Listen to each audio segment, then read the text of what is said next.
In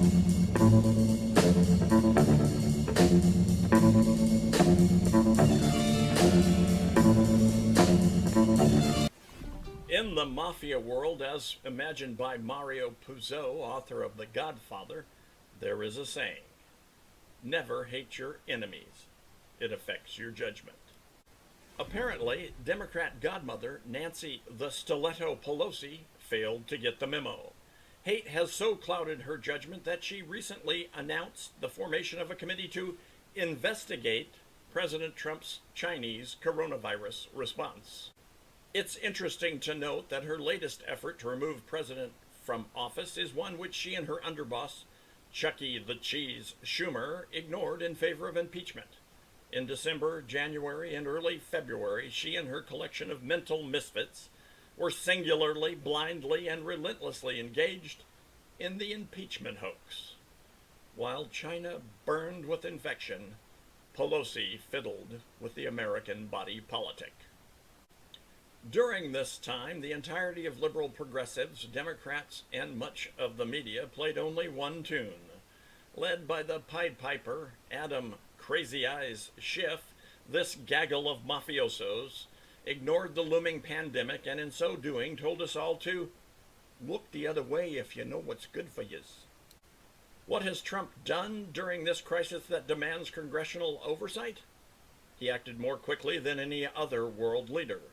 The first U.S. confirmed case of the Chinese coronavirus occurred on January 20th, 2020, and by January 31st, the president implemented the first travel ban to protect Americans.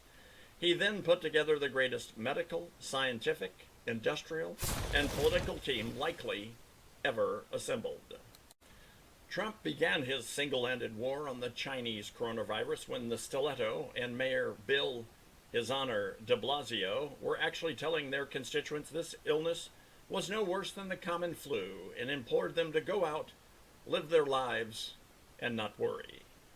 Both mobsters have since asked the media and the electorate not to dwell on their actions at the beginning of the pandemic, but rather to forget about it.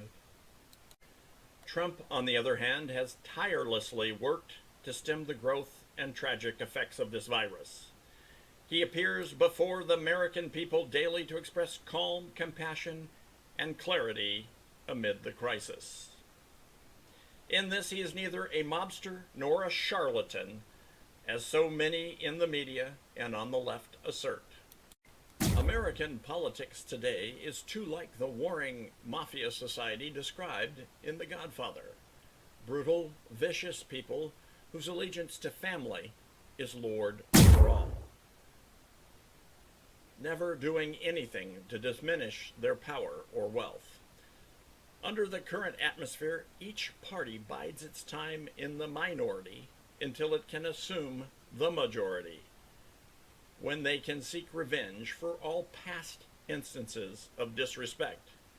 A government where everyone has a score to settle, incessantly warring over the same blood-soaked ground for the same bankrupt ideas. This emergency will end. In its aftermath, there will be political bills to pay. These bills for the Godmother and the Democrat family are going to be paid at the ballot box. Maybe a historic and humbling loss this November can restore humility to the Democrats. And a win by Republicans will remind them that governing means working together for the betterment of all Americans, not merely an opportunity to consolidate power. We can learn something from The Godfather, wherein Puzo wrote, "What would the world come to if people kept carrying grudges against all reason?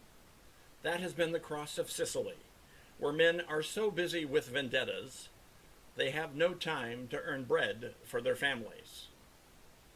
Politicians putting their turf wars and petty personal insults aside? Political grudges forgiven, or at least forgotten? Seems unlikely, but we all need the bread."